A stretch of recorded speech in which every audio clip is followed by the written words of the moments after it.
We have the pleasure today to have with us Dr. Matteo Morgandi, the lead economist for human development at the World Bank for the regions of North Africa, Middle East, Afghanistan, and Pakistan.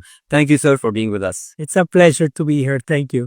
Let's start with the first question that we always start with. This is your first visit and participation at the forum.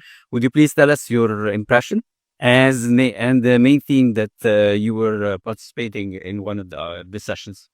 Yeah, the impression is really amazing. First of all, the way that the Congress is being conceptualized, it started 3 years ago with a focus on population.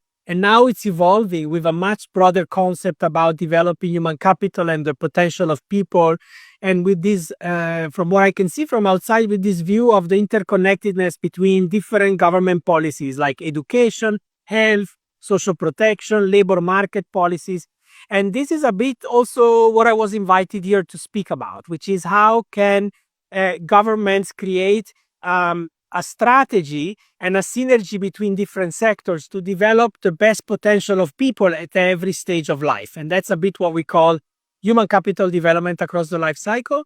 And in a way, the opening session that the Deputy Prime Minister was chairing with Minister Rania and all the others was really showing this intention of working in synergy to develop this human potential. So it was really embodying a bit of the concept that we at the World Bank also tried to promote, including with analytical work that we're doing in Egypt called Human Capital Review, that really tries to take stock of where the country is, what has been the progress, and what are the outstanding challenges going forward.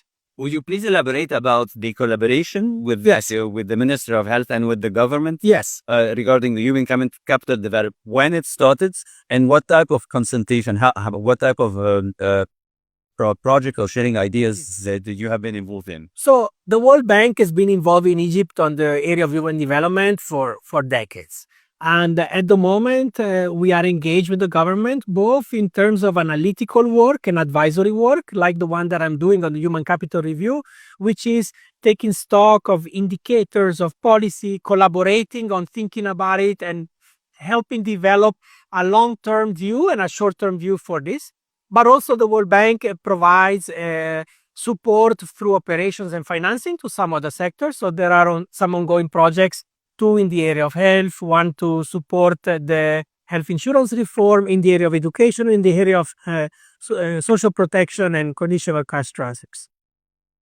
Is there a model, like an example of best practice that the World Bank would highlight, for example, from the region, or a project that you see in Egypt that it could be replicated in low middle income countries? Yes. And I think it depends on what area. But for instance, Egypt has done a very impressive job in many areas. So in terms of, actually, I was discussing that this morning, in terms of communicable disease, Egypt has reached a very broad level of coverage of immunization. It managed to eliminate hepatitis C, is doing a lot on starting to roll out very massive sensitization for strengthening prevention of non-communicable disease. So all these are good practices that can be also shared with other countries. In the area of social protection, the Takaful and Karama program was established not too long ago, and very quickly it grew and it maintained good targeting, and it's actually been evaluated. It has impact on human capital. So we have a number of areas where Egypt can certainly be an example.